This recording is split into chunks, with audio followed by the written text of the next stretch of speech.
नमस्कार, मैं हूं पंकज पांडे। स्वागत है आपका हमारे इस खास कार्यक्रम में जिसका इंतजार आप हर दोपहर करते हैं, जिसमें हम कभी इतिहास की बात करते हैं तो कभी समाज की, कभी देश का भ्रमण कराकर देश के खूबसूरत रंगों को दिखाते हैं। और इन्हीं के बीच एक और रंग से आपको रूबरू कराएंगे हर मंगलवार, और ये है राजनीति के रंग, जहां हर दिन हर पल एक नया मामला नए रंग ढंग के साथ सामने आ जाता है और देखते देखते मीडिया की सुर्खियों में छा जाता है। और इन दिनों ऐसा एक मुद्दा राजनीति के गलियारे में हलचल मचा रहा है, और यह है महबूबा की ताजपोशी। मुफ्ती मोहम्मद सईद के निधन के बाद से सरकार के जारी रहने को लेकर असमंजस की स्थिति बनी हुई थी, क्योंकि बीजेपी महबूबा को सीएम बनने को लेकर दो धड़े में बटी नजर आ रही थी, जिससे बीजेपी और पीडीपी के बीच दूरियां बढ़ने लगी थी। लेकिन बीजेपी आलाकमान ने महबूबा के साथ मिलकर मतभेदों को दूर करने का फैसला किया, जिसके बाद जो खटास इस रिश्ते में आने लगी थी उसे दूर किया गया और मरहूम सईद साहब के गठबंधन के फैसले को आगे जारी रखने पर सहमति बन गई। और आखिर में महबूबा और पीएम मोदी की मुलाकात के बाद बिना किसी शर्त के गठबंधन जारी रखने और सरकार बनाने का फैसला ले लिया गया। बीजेपी ने महबूबा को सीएम के तौर पर स्वीकार कर लिया। आज इस खास कार्यक्रम में जानेंगे महबूबा मुफ्ती के राजनीतिक सफर को, कि कैसे वो राज्य की पहली महिला मुख्यमंत्री बनने जा रही हैं। साथ ही ये भी कि कैसे तमाम तरह के मतभेदों के बावजूद दोनों पार्टियों का गठबंधन जारी है। तो चलिए शुरू करते हैं ये खास कार्यक्रम, ये राह है राजनीति की।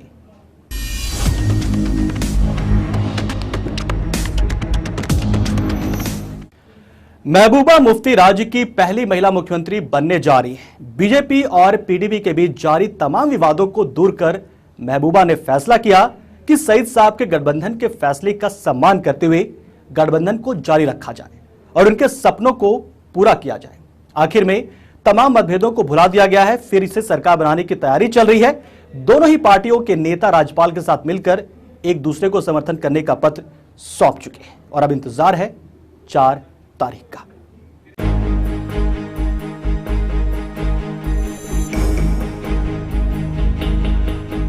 शनिवार को जम्मू कश्मीर के राज्यपाल एनएन वोहरा के साथ जैसे ही पीडीपी की नेता महबूबा मुफ्ती और बीजेपी के विधायक दल के नेता डॉक्टर निर्मल सिंह की राजभवन में मुलाकात हुई, तो ऐसा माना जा रहा था कि उसी दिन ही दोनों पार्टियों की तरफ से सरकार बनाने का औपचारिक ऐलान भी कर दिया जाएगा।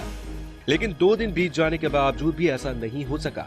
सरकार बनाने के लिए औपचारिक रूप से गठबंधन तय करने के लिए दोनों ही पार्टियों के बीच कई महीने तक बातचीत चलती रही। पहले पीडीपी के नेता अपनी कुछ शर्तों को लेकर अड़े रहे, तो इसी बीच बीजेपी ने भी अंदर ही अंदर अपने राजनीतिक स्टैंड को भी बरकरार रखा। पीडीपी के पास सरकार बनाने के लिए बीजेपी से बड़ा और मजबूत राजनीतिक विकल्प नहीं था। यही कारण था कि कई दिनों की चर्चा के बाद आखिरकार पीडीपी ने मुफ्ती मोहम्मद सईद के एजेंडे पर ही सरकार बनाने के लिए अपनी सहमति दे दी। लेकिन राज्यपाल के सामने सरकार का दावा पेश करने के बावजूद अभी तक सरकार बनाने का औपचारिक ऐलान नहीं हो सका है। जम्मू कश्मीर की राजनीति से जुड़े राजनीतिक विशेषज्ञों की माने तो दोनों पार्टियों के बीच अब मंत्री पदों के साथ साथ अहम मंत्रालयों को लेकर पेच फंसे हुए हैं। जम्मू कश्मीर विधानसभा में पीडीपी के पास 27 विधायकों का आंकड़ा है, जबकि सज्जाद नूर और पवन गुप्ता जैसे विधायकों को मिलाकर भारतीय जनता पार्टी के पास इतने ही विधायकों का आंकड़ा है। इससे पहले जब पीडीपी और बीजेपी की सरकार सत्ता में आई थी, तब पीडीपी के पास 10 कैबिनेट मंत्री थे, जबकि बीजेपी के पास केवल 7 ही कैबिनेट मंत्री थे। हालांकि दोनों पार्टियों के पास मिनिस्टर ऑफ स्टेट का संख्या बल बराबर था।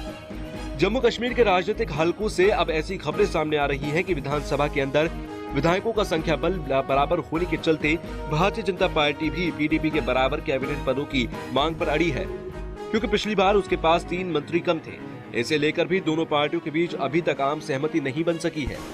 इसके साथ ही पीडीपी के पास पिछली बार गृह विभाग के अलावा वित्त मंत्रालय भी था, लेकिन ऐसे सुनने को मिल रहा है कि भारतीय जनता पार्टी के नेता अब इन दोनों में से एक विभाग अपने पास रखना चाहते हैं। दूसरी तरफ पीडीपी के नेता यही चाहते हैं कि पुराने मापदंडों के अनुसार बीजेपी मंत्रिमंडल के स्वरूप को स्वीकार करे, जिसे लेकर अभी तक पेच फंसा दिख रहा है। राजनीतिक हलकों में ऐसी खबरें भी सुनने को मिल रही हैं कि महबूबा मुफ्ती 2 अप्रैल को मुख्यमंत्री पद की शपथ ले सकती है। ऐसा इस संबंध में पार्टी की तरफ से कोई औपचारिक ऐलान नहीं किया गया। वहीं बीजेपी अभी तक वेट एंड वॉच की नीति पर ही काम कर रही है। पीडीपी के नए एजेंडे को दरकिनार करने के बाद अब बीजेपी मंत्रालयों के आवंटन के मुद्दे पर भी किसी कीमत पर बैकफुट पर नहीं आना चाहती। यही कारण है कि आपसी सहमति के बावजूद दोनों ही पार्टियों के बीच शह और मात का खेल शुरू हो चुका है और अब देखना होगा कि इस खेल में कौन सा खिलाड़ी बाजी मारता है। Bureau report.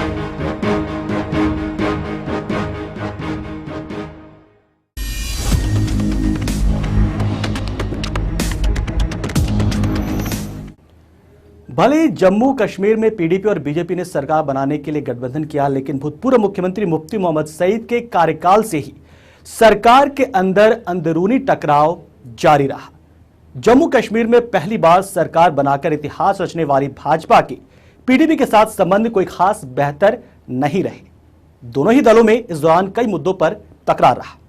मुफ्ती के मौत के बाद सरकार गठन में ऐसी राह देखने को मिली। सरकार के एजेंडा ऑफ अलायंस के स्थान पर दोनों ही दलों के बीच राजनीतिक हित अधिक हावी रहे। दिवंगत मुख्यमंत्री मुफ्ती मोहम्मद सईद ने राज्य में चुनाव की कामयाबी का श्रेय पाकिस्तान को देकर शुरू में ही विवाद पैदा कर दिया था। जैसे तैसे ये मामला शांत हुआ, लेकिन एक के बाद एक ऐसे मौके आते रहे जब एक दूसरे के खिलाफ बयानबाजी करने से भी दोनों दल नहीं चुके। तो चलिए जानते हैं उन मतभेदों को, लेकिन उसके बावजूद ये सरकार चलती रही।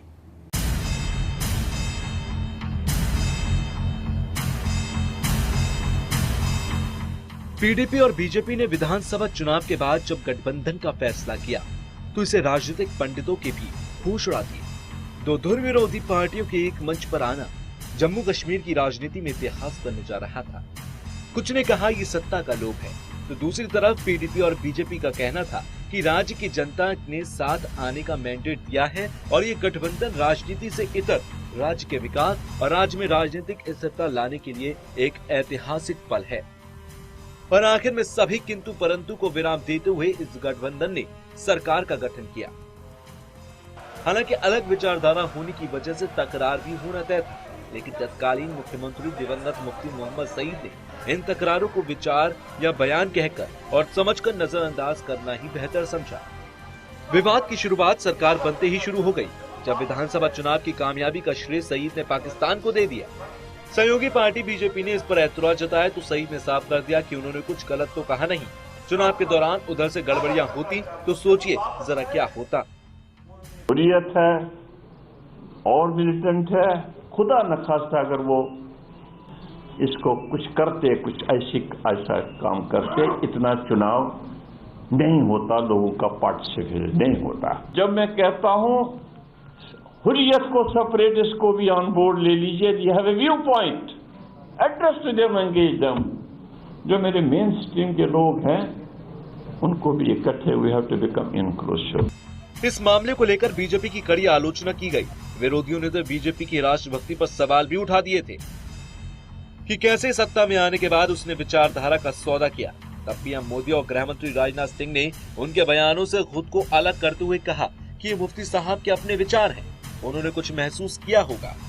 जम्मू कश्मीर में जो सरकार बनी है ये कॉमन मिनिमम प्रोग्राम के आधार पर बनी है और सरकार चलेगी कॉमन मिनिमम प्रोग्राम के आधार पर।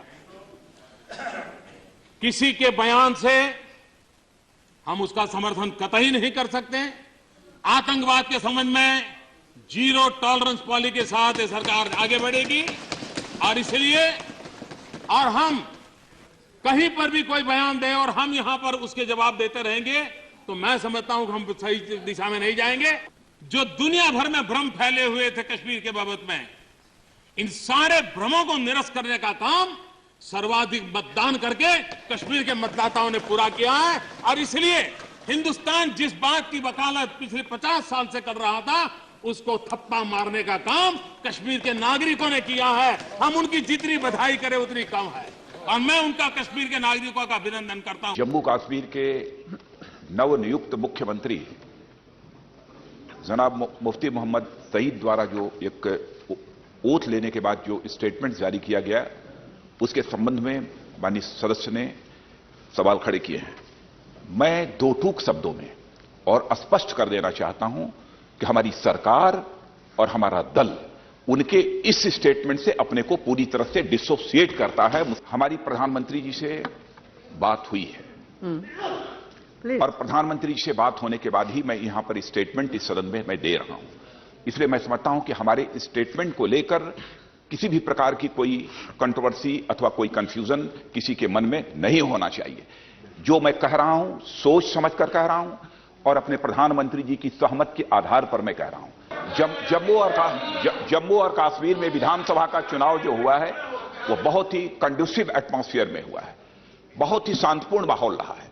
इसके लिए मैं जम्मू कश्मीर की जनता को बधाई देना चाहता हूं अध्यक्ष महोदय। और जो यह कंडीसिव एटमॉस्फेयर, जो शांतिपूर्ण माहौल, चाहे वह जम्मू रहा हो, चाहे वह कश्मीर रहा हो, यह बना है, इसका श्रेय यदि मैं किसी को देना चाहता हूं तो मैं इलेक्शन कमीशन को देना चाहता हूं। इसका श्रेय यदि मैं देना चाहता हूं तो अपने सेना के जवानों को देना चाहता हूं। इसका श्रेय यदि मैं देना चाहता हूं तो अपने पैरामिलिट्री फोर्सेस को देना चाहता हूं। इसका श्रेय यदि मैं देना चाहता हूं तो कश्मीर और जम्मू की जनता को मैं इसका श्रेय देना चाहता हूं। कोई कहीं पर कोई गुप्त बात नहीं हुई है, पहले तो मैं यह स्पष्ट कर देना चाहता हूं, इसलिए किसी को कोई शंका नहीं होनी चाहिए। लेकिन मामला यही नहीं थमा। बाद में सरेंडर आतंकवादियों को पुनर्वास और कट्टरपंथी मसरत आलम की रिहाई के आदेश देकर भाजपा को मुश्किल में डाल दिया गया। भाजपा सरकार गठित होने के कुछ दिनों में ही असहज स्थिति में आने लगी थी और इन मुद्दों पर बयान देने से भी बचने लगी थी। हमारी जम्मू कश्मीर के मुख्यमंत्री जी से बात हुई और उनसे मैंने इस संबंध में प्रभावी कदम उठाने के लिए प्रभावी कार्रवाई करने के लिए मैंने उनसे अभी ध्यान नहीं रहा है। अभी सर सरकार की वहाँ पर भी आप ही की है, जम्मू कश्मीर में भी आपकी सरकार है, केंद्र में भी आपकी सरकार है। किस तरह की कार्रवाई हो रही है देश विरोधी, उसको लेकर के जो मैंने कहा है ना कि आपसे मुख्यमंत्री से मैंने बात की। बीजेपी को भी मुफ्ती सरकार का ये फैसला रास नहीं आया। आखिर में मसर्रत को दोबारा हिरासत में ले लिया गया। इसी दौरान राज्य सरकार ने एक आदेश जारी किया कि राज्य के ध्वज का सम्मान भी राष्ट्रीय ध्वज की तरह हो। आदेश किसने जारी किया, इसको लेकर दोनों पार्टियों में विवाद रहा। तत्कालीन उप मुख्यमंत्री ने उस समय ये बयान दिया कि कुछ लोग सरकार को अस्थिर देखना चाहते हैं। इसके बाद सरकार को ये स्पष्ट करना पड़ा था कि ऐसा कोई आदेश जारी नहीं हुआ है। राज्य में गौमांस पर उच्च न्यायालय के प्रतिबंध के आदेश के बाद गठबंधन सरकार में मतभेद सामने आए। सरकार में भाजपा से संबंधित एक एडवोकेट जनरल और डिप्टी एडवोकेट जनरल की सेवाएं समाप्त कर दी गयी। हालांकि भाजपा गठबंधन सरकार का हिस्सा थी, लेकिन वो कुछ नहीं कर पाई। अलबत्ता मामले ने उस समय नया मोड़ लिया जब निर्दलीय विधायक इंजीनियर रशीद ने श्रीनगर के एमएलए हॉस्टल में बीफ पार्टी का आयोजन का न्योता दिया। स्पीकर साहब, I have respected regard for him. वो जो मुर्दा लोगों को खराज अकीदत अदा कर रहे थे, हमने कहा कि उन्हें आपकी दुआओं की जरूरत नहीं है, जो उन्होंने कर्म किए हैं वहां जवाब देंगे। आप जिंदा लोगों की बात कीजिए। आपने 35A पे मेरा रेजोल्यूशन डिसअलाउ किया, आपने 370 को सुप्रीम कोर्ट में ले लिया, 35A को भी कोर्ट में ले लिया। इसी तरीके से बीफ बिल, उसका कोई पता ही नहीं है। सैलाब विक्टिम जो वो मर रहे हैं, NYC हमारे भूख हड़ताल पर है, टेलीविजन हमारे भूख हड़ताल पर है। तो हमने कहा कि ये चीजें बंद करके सरकारी खजाने पे आप बोझ ना बने, आप इस असेंबली में डिस्कस कर लीजिए वो जेन्युइन इशूज जो रियासत को दरपेश हैं। तो आप सुन रहे हैं, वो जैसे बह रहे थे तो उन्होंने सुना नहीं, तो हमने समझा कि आज पूरे दिन की कार्रवाई के लिए हम बाहर निकले। तो ये बताइए, बीफ बैन पे डिस्कशन होने वाला है, तो क्या लगता है क्या फेट रहेगा बीफ बैन? वो आपने देख लिया, जैसे लाशें अंदर बैठी थी, कोई तो एक शब्द भी नहीं बोला। सो उनके चेहरों से लगता है कि उन्होंने अंदर से कॉन्स्पिरेसी तैयार की है। And I am least hopeful, खुदा करे बीबी इनको इखला जाए। अभी भाजपा संभल भी नहीं पाई थी कि जम्मू की जगह एम्स कश्मीर को दिए जाने और उसके बाद मुफ्ती मोहम्मद सईद के तवी नदी में कृत्रिम झील न बनने की संभावना जताकर भाजपा को पसुपेश में डाल दिया गया। भाजपा को इससे जम्मू में नुकसान हुआ। जैसा कि हम जानते हैं कि इस बार के बजट सत्र में हमने एम्स जम्मू एंड कश्मीर की घोषणा की थी और उसी तर्ज पर हमने ये तय किया है कि बराबर की फैसिलिटी, क्योंकि हमारी नरेंद्र मोदी जी की सरकार इस बात के लिए कटिबद्ध है कि प्राइमरी, सेकेंडरी और टर्शरी हेल्थ केयर हम सभी रीजन्स को देंगे। इस बात को ध्यान में रखते हुए श्रीनगर में और जम्मू में एम्स की फैसिलिटीज प्रोवाइड की जाएंगी और बराबर की फैसिलिटीज दोनों जगह पर दी जाएंगी। इस बात का हम ध्यान रखेंगे, ऐसा हमने करने का निर्णय लिया है। यही नहीं, कश्मीर के विभिन्न भागों में जहां IS के झंडे लहराने लगे, तो वहीं जम्मू के भिंडरवाले का पोस्टर हटाने के बाद प्रदर्शन के चलते पुलिस गोलीबारी में एक युवक की मौत होने के बाद स्थिति और गंभीर हो गई। भाजपा नेताओं को यह एहसास होने लगा कि उनके लिए आगे की राह आसान नहीं है। अन्य कई मुद्दे भी थे जिनमें दोनों पार्टियों के बीच टकराव रहा। भाजपा के कई नेता भी इस बात को मानते थे कि दिवंगत मुफ्ती मोहम्मद सईद इतने कद्दावर नेता थे कि उनके कुछ फैसलों के आगे वे बोल नहीं पाते थे। मगर अब महबूबा मुफ्ती के साथ भी वो सब कुछ वैसा ही होगा, ये कहना थोड़ा मुश्किल जरूर है। Bureau report.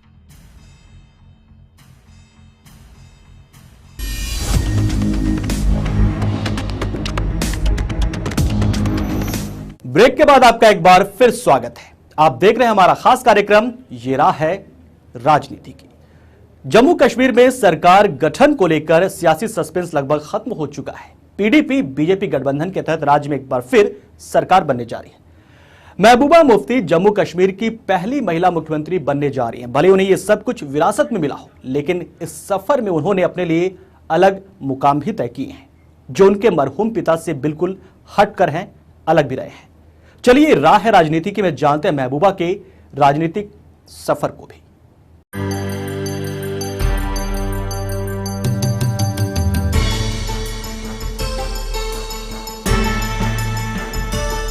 महबूबा मुफ्ती यूं तो शुरू से ही अपने पिता और राज्य के दिवंगत मुख्यमंत्री मुफ्ती मोहम्मद सईद की छत्र छाया में रही हैं और राजनीति की हर एक दांव पेच उन्हें विरासत में मिला।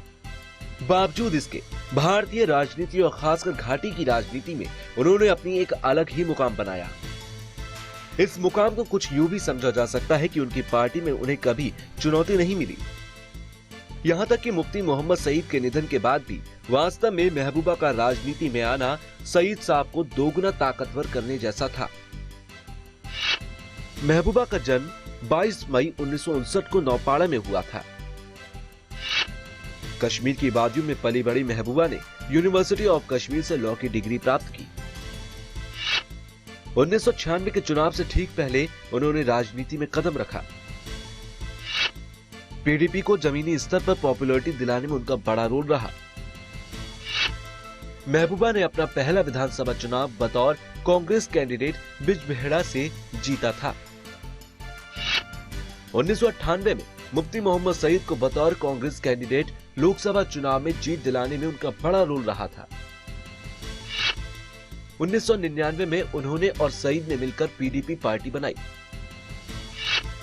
2002 में विधानसभा चुनाव में महबूबा ने ही जमकर कैंपेन चलाया और पीडीपी को 16 सीटें दिलाई। कांग्रेस के सपोर्ट से सईद सीएम बने। 2004 में महबूबा पहली बार सांसद बनी। महबूबा वर्तमान में अनंतनाग से सांसद हैं। इसके बाद तो महबूबा ने कभी पीछे मुड़कर भी नहीं देखा। वो लगातार लोकप्रिय होती गई। आलम यह था कि कई बार अपने पिता के समानांतर नजर आती थी। महबूबा उस समय चर्चा में आई जब अमरनाथ यात्रा के लिए जमीन दिए जाने पर कड़ा ऐतराज जताया था। इस विरोध में पीडीपी ने कांग्रेस से समर्थन वापस ले लिया। अपने पिता के साथ राजनीति की शुरुआत उन्होंने तब की थी जब राज्य में आतंकवाद चरम पर था। महबूबा को पीडीपी के विकास और उसे जमीनी स्तर पर लोगों से जोड़ने का श्रेय दिया जाता है। माना यह भी जाता है कि पार्टी को जमीनी स्तर से जोड़ने के काम में वो अपने पिता से भी आगे हैं। इस बात ने महबूबा को अपने समय के अन्य नेताओं से एक अलग पहचान दिलाई थी। सईद घाटी में शांति लाने को उत्साह से लबरेज थे और महबूबा हमेशा उनके साथ खड़ी रही। महबूबा ने उन्हें नई पार्टी को बनाने की जिम्मेदारी संभाली, पीडीपी को क्षेत्रीय ताकत बनाया। मुफ्ती मोहम्मद सईद अपने साथ कांग्रेस और नेशनल कॉन्फ्रेंस से रुष्ट कुछ नेताओं को भी पार्टी में ले आए। महबूबा और सईद की अगुवाई में आज पीडीपी राज्य में सबसे ताकतवर पार्टी है। यही नहीं, महबूबा मुफ्ती ने जिस तरह लगातार जनता से खुद को और पार्टी को जोड़े रखा और राज्य की समस्याओं को लेकर संघर्ष करती रही, उसका जोरदार राजनीतिक फायदा उन्हें मिला है। आज ये कहने में संकोच नहीं होता कि महबूबा की शख्सियत आज कुछ इस कदर विशाल हो चुकी है कि जो राज्य की राजनीति में बड़ा कद रखने वाले पिता मुफ्ती मोहम्मद सईद की छाया से महबूबा से बाहर आ रही है। इसका अंदाजा इसी बात से लगाया जा सकता है कि सईद के निधन के बाद पार्टी ने सरकार बनाने का ये गठबंधन जारी रखने का फैसला पूरी तरह से उन्हीं पर छोड़ दिया। सत्ता का स्वाद चख चुके उनके मंत्रियों ने कभी भी उन पर दबाव नहीं बनाया है। अब जबकि महबूबा को विधायक दल का नेता चुन लिया गया है तो उनका मुख्यमंत्री बनने का रास्ता भी साफ हो चुका है। उन्होंने इसके लिए पार्टी कार्यकर्ताओं को शुक्रिया अदा किया और कहा कि मेरे नेतृत्व में जिस तरह से आस्था जताई गई है मैं उसे कभी भंग नहीं होने दूंगी। मैं अपने पिता के मिशन पीडीपी के एजेंडे को आगे ले जाते हुए हमेशा आवाम के लिए काम करूंगी। राज्य के विकास के साथ महबूबा को एक निजी एजेंडे पर भी काम करना है। दरअसल नवंबर 2015 में श्रीनगर में हुई एक रैली में पीएम मोदी ने सईद को झिड़कते हुए कहा था कि उन्हें पाकिस्तान के मुद्दे पर सलाह की जरूरत नहीं है, क्योंकि सईद पाकिस्तान के साथ मेलजोल बढ़ाने की वकालत करते थे। महबूबा के लिए वो पल एक ना भूलने वाला पल बन चुका था, जब उनके दिवंगत पिता को उन्हीं के सामने इस तरह के हालात का सामना करना पड़ा था। महबूबा पीएम और भाजपा की तरफ से उनके पिता को उचित सम्मान दिलाकर वो अपने दिल पर पड़े उस बोझ को उतारना चाहती हैं और यही वजह है कि सरकार बनाने से पहले पीएम मोदी से उन्होंने मुलाकात कर अपने गिले शिकवे दूर करना जरूरी समझा। महबूबा के इस कदम ने उन्हें और ज्यादा विशाल और परिपक्व राजनेता के तौर पर स्थापित कर दिया है।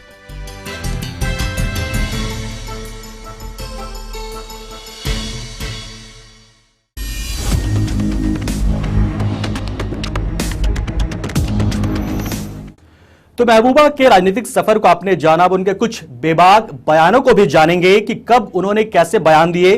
पहले उनके पुराने बयानों को सुन लेते हैं। नेशनल कॉन्फ्रेंस और कांग्रेस की मिस गवर्नेंस रही, करप्शन रही, their failure on all fronts to take the political process forward, जो इनकी 6 साल तक अपने ही मुलाजमों के साथ जंग रही, जिससे स्टेट को नुकसान हुआ। पर सबसे बड़ा नुकसान है कि बीजेपी जैसी जो एक जिनका कम्युनल एजेंडा है, जो कहते हैं कि सारे मुल्क के लोग हैं उनको हिंदू बुलाना चाहिए अपने आप को, जो 370 को हटाने की बात करते हैं, जो दोबारा राम मंदिर का इशू खड़ा कर रहे हैं, जो यूनिफॉर्म सिविल कोड की बात करें, यानी सारे ऐसे इश्यूज जिससे पोलराइजेशन हो रही है, उस जमात को यहाँ तक इस ताकत तक लाने का जो जिम्मेदारी है वो एनसी और कांग्रेस की है। और आज जम्मू कश्मीर अगर ये पोलराइजेशन भुगत रहा है उसकी जिम्मेदार नेशनल कॉन्फ्रेंस और कांग्रेस की। पार्टी ने जो पिछले 5 साल का कत्लो गारत हो चाहे उसी को छुपाने के लिए ज्यादा तरीके से नहीं से करे। आज हमने बिला शक हमारे लिए जम्मू कश्मीर के लोग जो जिंदा हैं, जो जावेद हैं, इस वक्त जो सांस ले रहे हैं,